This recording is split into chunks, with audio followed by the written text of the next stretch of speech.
Of course. Okay, hang on. Somebody crashed. Let me get everybody on board here. My money's on Facebook. Yes, it is Facebook. All right, let me go and figure out why Facebook is unhappy. How is everybody doing other than Facebook having a problem? Hopefully you are having a good one. I don't know why Facebook likes to do this to me, but it really does. It's a pretty regular thing lately. That's okay. All right, so yeah, I think we're up on YouTube. So hello YouTube, and we are up on Periscope, yes? Hopefully. Let me see. Come on. Give me what I want here. There we go. Yes, we are. Okay, so we only have one problem child. Well, we will take care of that in a momento. So tonight we are going to talk about a question that comes up quite a lot these days. And it's whether or not Chromebooks are a viable option for business. There's a lot of chatter around them and people are very curious, but a lot of businesses haven't actually used them. So there's a little trepidation about diving in and doing that. But we will take care of that. And I really just need Facebook to cooperate. Okay, give me one more second. If I can't get it to come up, then we will just have to post the show there afterwards. Because we can only do what we can do in this life, right? Let me try one other thing. And if that doesn't work, then upload it will be. All right, let's try this. Copy, paste the very same information, and say start. Yes, yes. I don't know why that works. I don't know, but it does. And that's the way it goes. But the good news is we have our friends over on Facebook. So welcome, Facebook. You were a little bit behind because for some reason it wasn't taking the code. But that's okay. So, hello, welcome. We're already a couple minutes late, so I'm going to run the intro and we will dive right in. Hang on a second.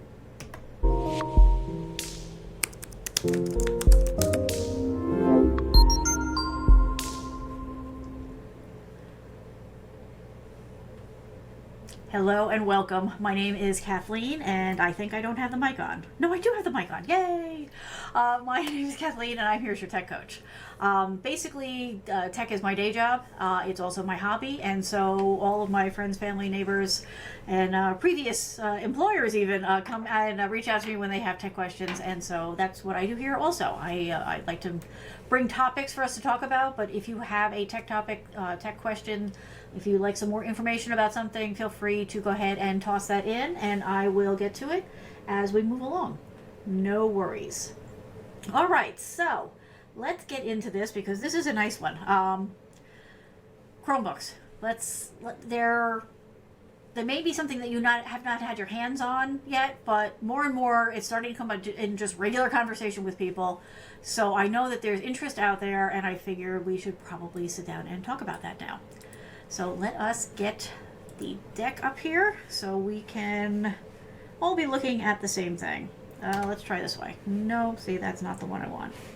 That's the one I wanted. Alrighty.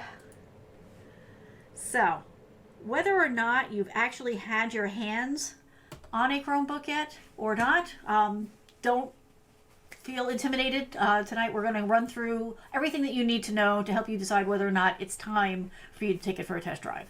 So first of all, the thing to understand is that people get very excited about them in the beginning for one reason, and that is the cost. They are much, much cheaper than desktops. They are much, much cheaper than laptops. And so that is usually the point that gets everybody's attention, that makes people start to ask questions about them. And it's a reasonable thing, reasonable trigger for people, because let's face it, we're all trying to keep that budget in line. We're trying to get the bottom line to go from the negative to the positive, all that kind of good stuff. So it makes sense. But first, let's talk about what a Chromebook is and isn't, okay? So a Chromebook is essentially a laptop. There are different variations of them that also double as tablets and all that, and we'll get into that a little bit more in a minute. But that is what they really are. So you're not at this point in time, right? So this is April 2019. They are not selling them as desktop solutions. Mostly, there's a minor variation, but not the traditional desktop most people would think of. So 99% of the time when somebody's talking about a Chromebook, they're talking about something that is a laptop style device. And it is something that it has a unique operating system in it. So most people are familiar with the Windows operating system, and lots of people are familiar with the Mac operating system, the iOS.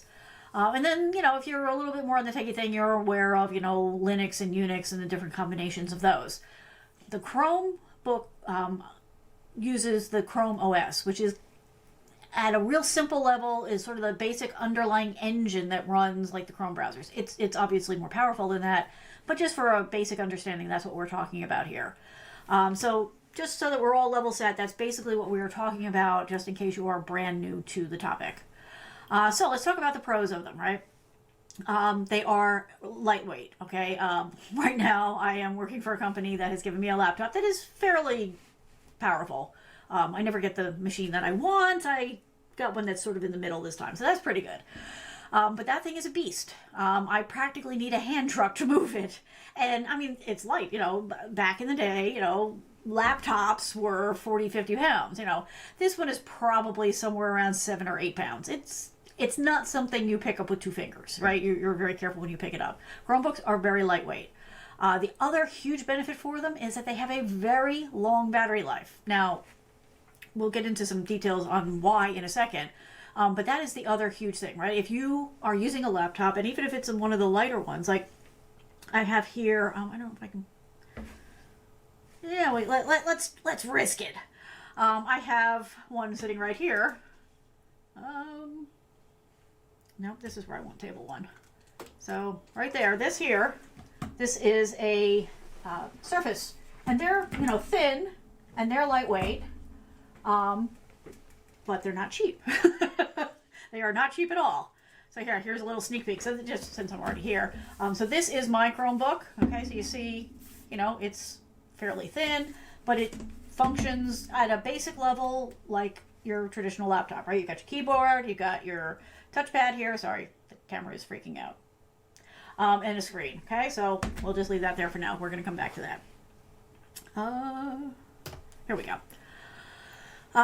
So, if you're used to carrying around a traditional laptop, you know that the weight of the laptop itself is only part of the equation because you have to carry around, and I'm looking, I know I've got them everywhere, but probably not one I can grab, the power brick, right? You cannot reasonably go out for the day with your laptop expecting to actually use it and not bring the power brick, which is going to add another couple of pounds to what you're lugging around that day. Because laptops, as wonderful as they are, the batteries don't last all day. They just don't. So that's one of the nice things about the Chromebook is I constantly take this thing, I throw it in a bag with me on the run, and I don't even think about it. I don't have to bring the power cord with it or anything because it will last me the whole day, and I'm using it all day long. So that is another huge win for people. And if you have people who are out in the field, that's going to make their lives a lot easier because there's nothing worse than, being with a client or a vendor and then, needing to get something off of your machine and you go to power it up and you're like, where can I plug in? My machine's dead, right? So you don't really run into that with the Chromebooks. The other nice thing about these is that they are very secure. They just are. That mainly because it's not an operating system that is easily hacked. It's not easily vulnerable to malware, and it also gets updated on a regular basis by Google, who is the one that's giving us all these lovely toys. And they are. Sorry, I'm just looking to see if I can control this camera here a little bit better. And they're constantly staying on top of it, and they're pushing things, and so they want to make sure that it is working well for you all the time, and so they make a point of keeping it happy and keeping it secure and keeping it up to date for you. And these are all lovely and wonderful things that I wish more companies would do, but that's a conversation for another day. So those are usually the big reasons why people first get interested in these devices. Now, when we talk about the long battery life, the reason for that is a couple of things. while these can have very nice high-res type screens on them, there's not a lot of mechanism to them, right? So at the most basic point, these devices are designed to be used connected to the internet. So there's not, a hunkin' big hard drive in them. You can upgrade with SIM cards and that type of thing. SIM cards are like the little memory thing that go in your phone. They're really tiny, but you can put a couple of 100 gig on them these days. But most of the processing has been streamlined. The apps tend to be very tight and streamlined, so there's not a lot of bloatware going on. And so it's a lean, mean fighting machine, and that is what helps the battery life. Really, the one thing that does drain the battery on these is the screens, right? And if you're using dark mode and you're not, powering it up, you could sometimes squeak out even a second day of life out of it without having to charge it. I'm usually around a day. That's usually pretty good for me. So that is the starting point for these conversations. Got all that. Okay. The other good stuff about them is that they are very low maintenance. There's very little effort to keeping them running. If you do, for some reason, if somebody does have a problem, if they, something gets glitched in it and it's not working right, or it won't, open, or it won't close, or, an app is frozen or whatever, all you have to do is go in and you just reset it, which brings it back to its default settings. Then it updates everything again, and you're ready to go. And very, very quickly. Like, you're not having to sit there and reinstall things and load drivers and test things. Like, it really is as close to plug and play as we've seen to date. You can, most people, when they hear about these devices, they think, well, that's not going to work for me because I'm not always connected. I'm out on the road. I can't always be connected to the internet. You don't have to be. These will work offline. And then when you get connected again to the internet, it will just automatically sync all of your files for you. So don't fall for that trap, because a lot of people won't even consider them because they think that they're just a brick that you carry around unless you're connected to the internet, and that's not the case at all. And the other nice thing about these is they have multiple inputs. So you can use the keyboard, you can use touch. If you get a touch screen, it is optional, but if you do get it, you have that option. And for some of them, you have a stylus. And when I say stylus, what am I talking about? Something like this. So the little pen that you can use to draw on the screen. Again, these are optional. They don't, come on all of them, but you can totally get them. So I just want to skip ahead here to see if I'm covering what I'm about to say in the next one. No. Okay, so let's just go back for a second. So, no, let's keep going. It's okay. We can do this next. All right. So the other thing that people say, well, I can't possibly use this because, we use Office.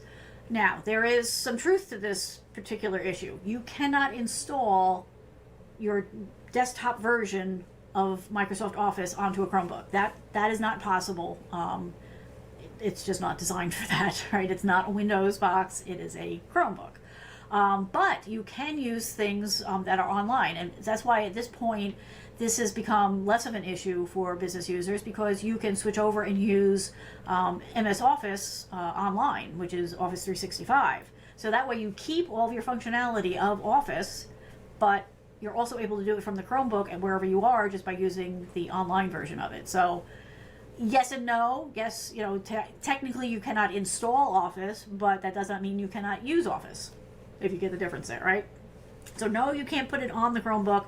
Yes, you can still use Office as long as you switch over to the online version, which is Office 365. For other software that maybe, you're used to having on your desktop, and, it doesn't have an online version of it, a lot of times there are alternatives available that are close enough that it works for people. So, for example, if you are just doing like sort of simple, marking up of things. Maybe, you do some screen captures and you use, arrows and boxes to point things out and explain things and all that.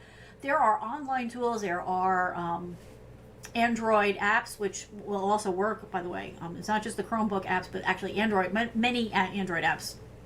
80% of them will also work on a Chromebook. So a lot of times you can find something comparable from the Android world or from the Chromebook world that will serve that purpose, even if it's not the desktop tool that you have installed today. So that's very often a good thing to look at. If the exact tool that you're using is not available, there might be one that's very close that would work just fine for you or your employees. The other benefit to these is a fast boot up time. I'm going to show you this. Hang on one sec.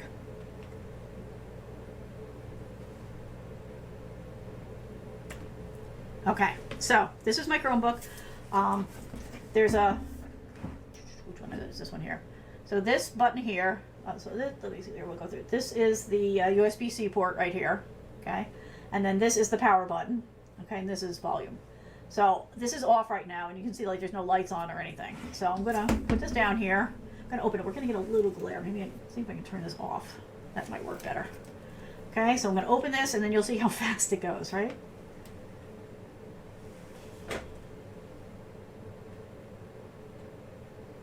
Boom. It's already up. Now, there's no laptop right now in the universe where that is going to work that quickly. And, you know, you just log in and you're ready to go. So it really is that fast. And you can, so now that it's been awake, it's been woken up. So, like, I didn't have to touch any buttons. I didn't have to hit the power or anything. All I had to do was open it. Let's see. So, here, I'm going to power it down again. A second to power off. Now you know I'm not going to touch the power button. Okay, the power button is here. I'm not going to touch it. I'm just going to put this down and I'm going to open it.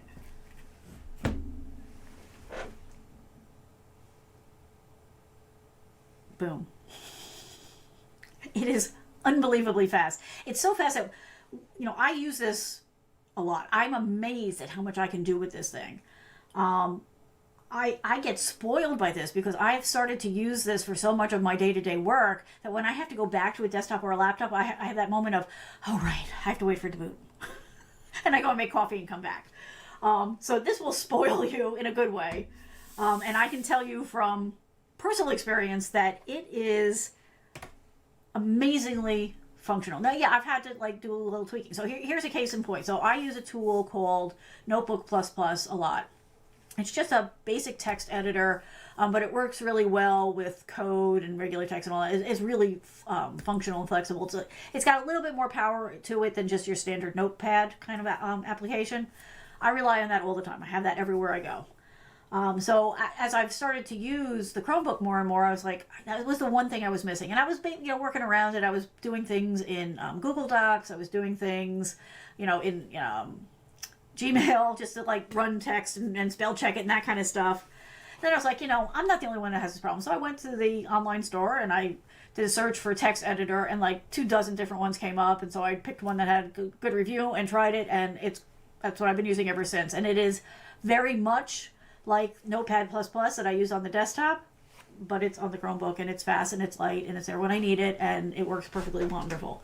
So that's just an example of, yeah, there was something that I had on my desktop that didn't translate directly to the Chromebook, but I found a solution, and that one was free. So that's the other things. The software prices are so much better when you're in the Chromebook world.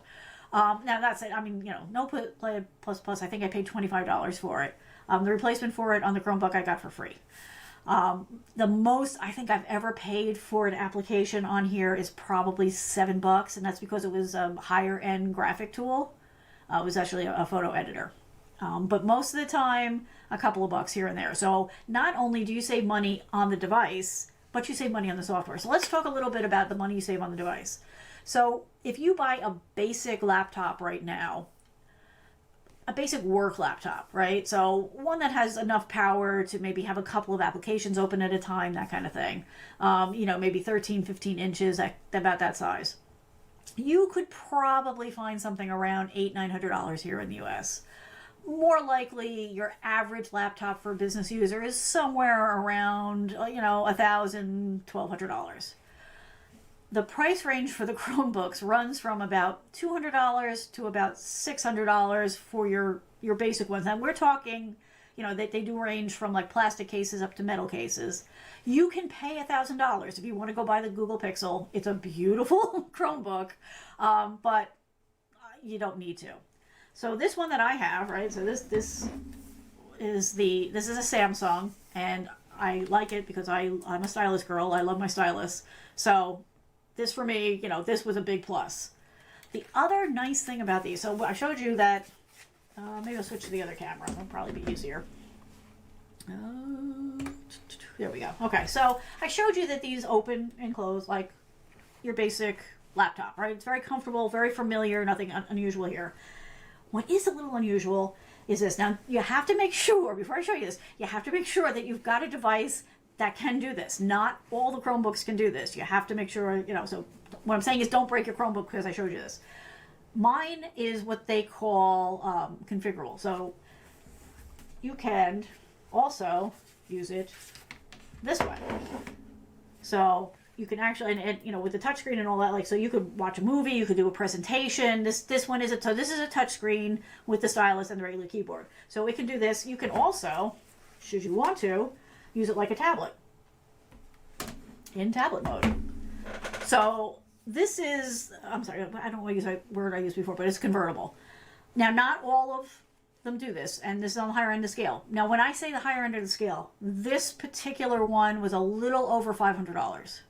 And the price has been coming down. I helped somebody buy one just a few weeks ago on sale with coupons and all that, and even with tax, it was like $480.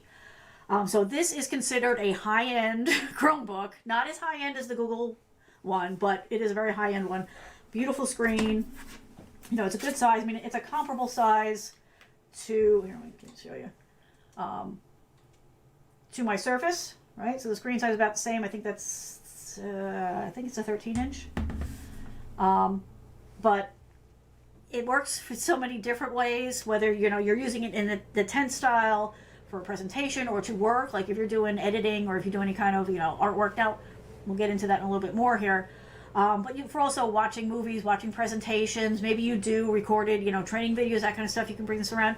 It's also great if you're on the road and you want to catch up on Game of Thrones or whatever it is that you're watching. You don't have to have it sitting like a regular laptop. You can just go ahead and fire up whatever application, and because this is a touch device, I'm going to angle it down a little bit so you can see it on the screen a little bit better. But you can just go ahead and, touch to do things.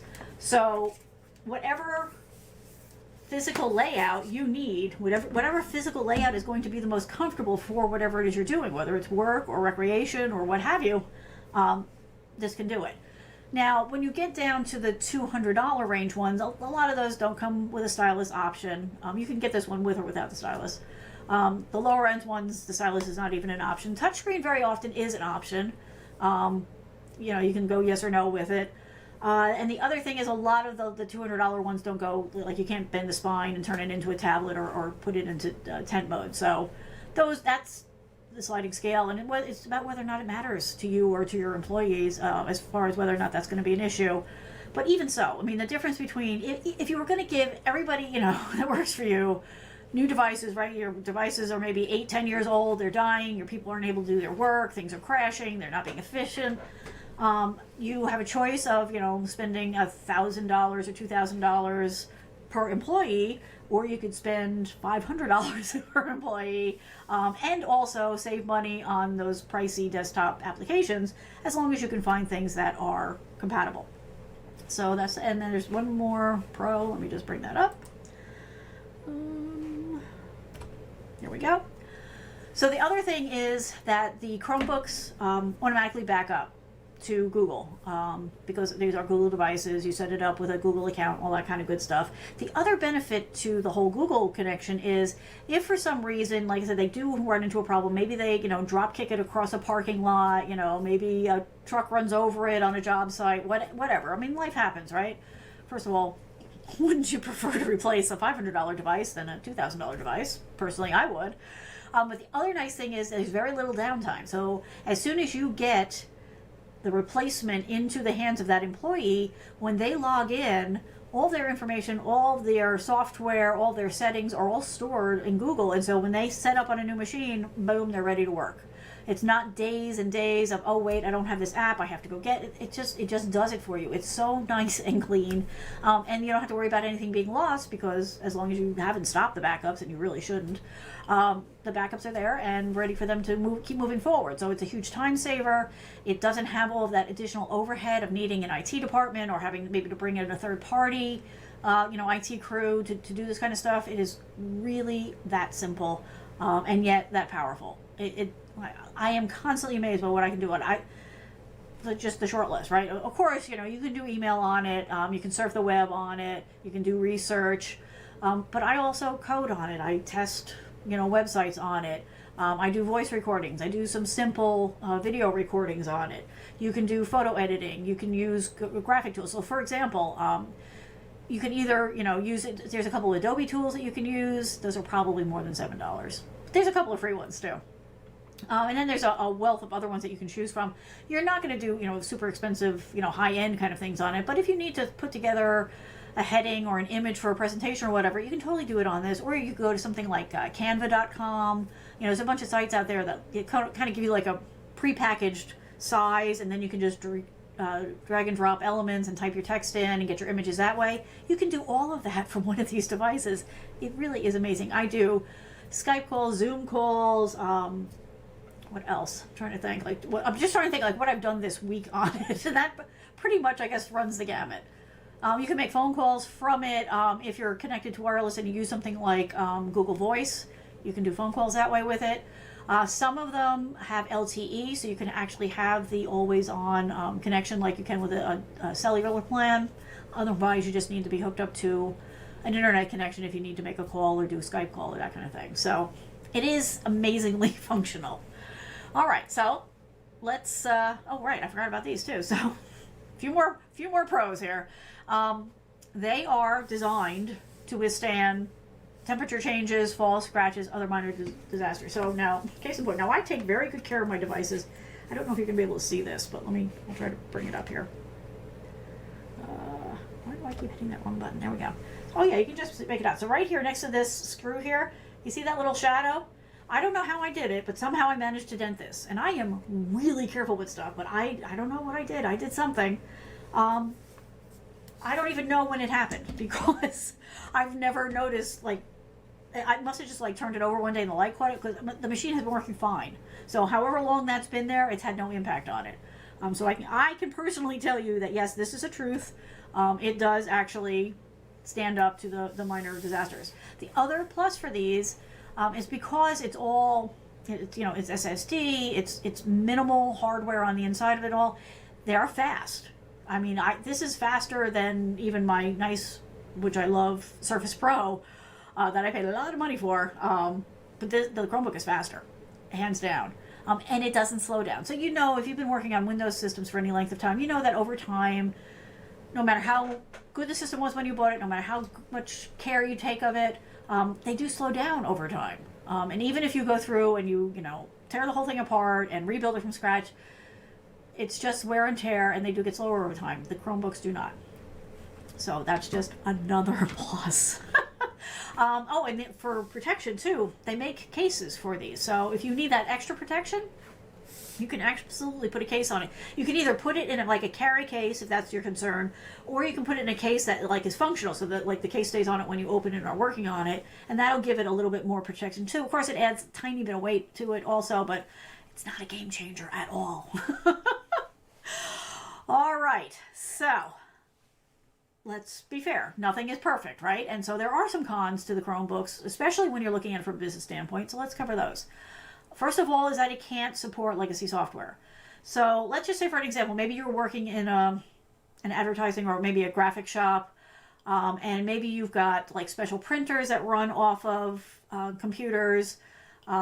Maybe you're doing some sort of accounting that requires a special, like if you're using like SAP or, you know, customer management software like that, that's like the higher end stuff. Those can't be natively installed on the Chromebook, right? Because they're designed for Windows or Mac, depending on what you're doing. So that's a drawback, and there may not be a replacement for that. So if you have employees and that's what they do, or that's one of the tools that they rely on the most, that you're still going to need to get those folks a laptop or a desktop. The other thing it's not practical for is if you are doing anything that's high powered. So if you're doing 3D rendering, if you're doing video photo editing on a big scale, like if you want to do like a little Instagram edit, that's fine. You're not going to have any problem with that. I mean, you know, you can do that on your phone. You certainly can do it on the Chromebook. What I'm talking about is, you know, if you're building training courses, if you're doing, you know, high-end video production, that's not something that you're necessarily going to want to do on these today. that could change. I said, I'm constantly amazed with the ways that they're making these things work for us. But today I would not do that. If you are doing any kind of 3D rendering, if you are doing any kind of animation, like I'm talking like Pixar level animation, like Toy Story, Monsters, yeah, Inc., all those kind of things, that you're not going to do on this. It's not practical to do that. High-end multimedia creation, you're not going to do on this. So, I'm trying to think, that's pretty much it. So the other thing is like, so a lot of the POS, the point of sale systems, most of those these days are actually running Windows, and you're actually, the screen you're seeing is actually a browser just customized.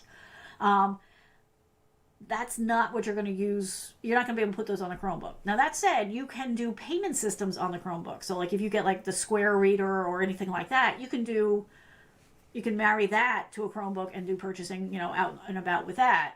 What I'm talking about is you're not necessarily going to set these up as your POS systems, but that's also because the register part of it where the money goes in, they're not compatible with these either. So there's definitely use cases where this is not an option.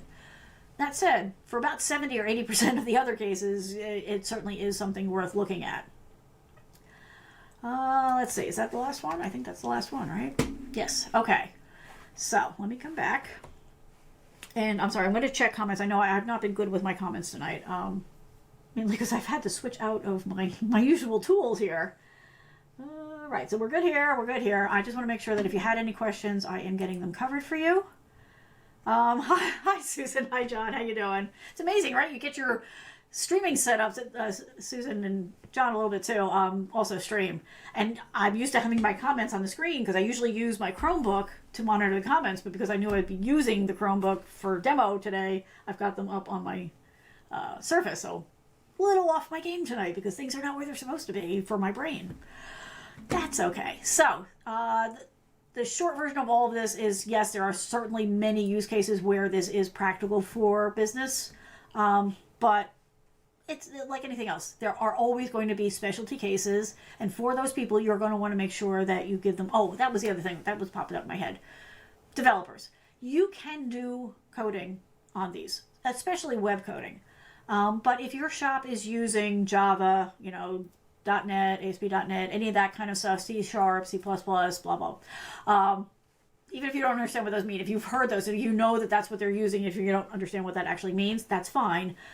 You're probably... No, you're not. You're not going to want to give your developers a Chromebook to work off of because the tools that they use, the engines they have to install, the code libraries that they have to install are not going to load onto a Chromebook. So those folks are still going to need the higher end equipment that you're used to giving them. There was another thing that popped into my head. Let's see if it pops back. Maybe not. Oh, QA. For QA, quality assurance folks, they might be able to do this as long as the tools and applications that you're building are designed for mobile, internet, online use. If that's the case, then this should be a part of their arsenal. But to be honest, if you are doing that kind of work where you're paying, a team to do apps, websites, that kind of stuff for you, they should have multiple devices to test on because that's the only way you can truly do QA. Because having done that, it is not uncommon for something to work on a typical device, maybe on the Android phones and, Windows laptops and Windows desktops, but maybe one combination of hardware and software version, it doesn't work. So while it's not practical for your QA department to have everything, you should make sure that if they are doing that kind of testing, that they have at least one Chromebook to test, just to kind of sanity check it. And then after that, you have to rely on whatever other tools they're using to do that kind of sanity checking on the softwares. Let's see.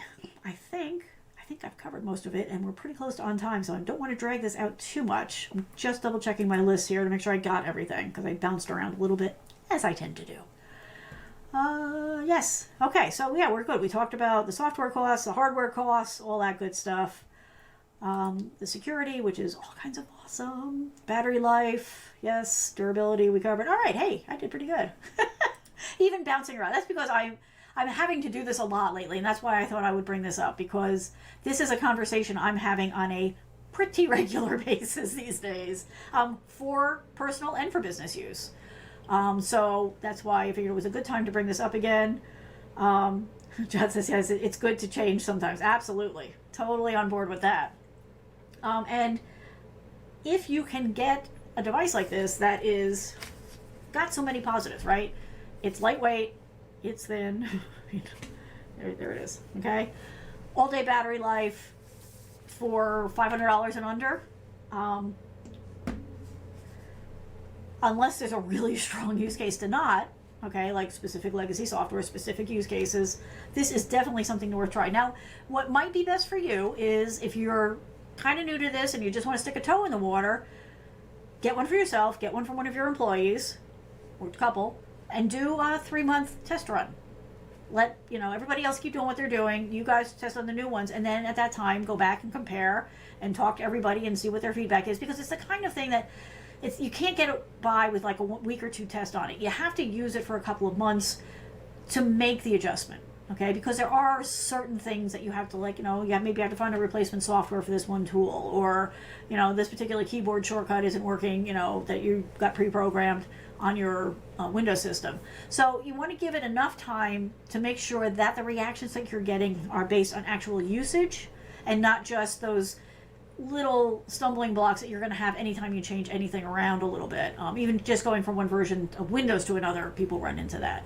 So you want to give it enough time to really set in, give it a good test run, see how that's going to go, and then you can jump in and give it a try. So the long and short of it is, if nothing else, it should be a part of your research as you are looking to either buy new devices if you're just starting up, or to replace them if you've got some legacy stuff hanging around that's not really cutting the mustard anymore. And you're going to want to at least incorporate the discussion and the research around Chromebooks and to see whether or not it might pay off for you. And it might be a 50-50 kind of thing. Maybe for part of your business it does work and the other part it doesn't. That's still a win because you're still getting a device that is lightweight, portable, durable, and less expensive. And so, at this point, any savings is a good savings, and you'll probably get more life out of these, to be honest, than you will out of any laptops that you're buying right now. Okay? All right, everybody. Thank you so much. I appreciate you coming by. As always, if you have any questions or comments, you can reach out and let me know. I will be on Twitch for the post-show hangout. If you have questions, you want to dive in deeper on this topic, feel free. It's just twitch.tv/yourtechcoach. Let's see, it's probably around 9:30ish. That's probably a good window for us tonight. Just to rehash, we've been talking about whether or not Chromebooks can replace desktops and laptops in your business. The answer is maybe, and it's a very strong maybe. So it is definitely worth looking at. And the one other thing is, if you would like to join the mailing list so that you get notified about the shows and other things that we have coming down the pike, you can sign up here, yourtechcoach.net/mailing list. All I'm asking for is your email address, your name if you want to give it. I'm not going to sell it to anybody. Nobody else is going to have access to it. It's just so I can send out that information to you. Alrighty, I think we've got it covered. Go, try the Chromebooks. You can't have mine. I love my Chromebook.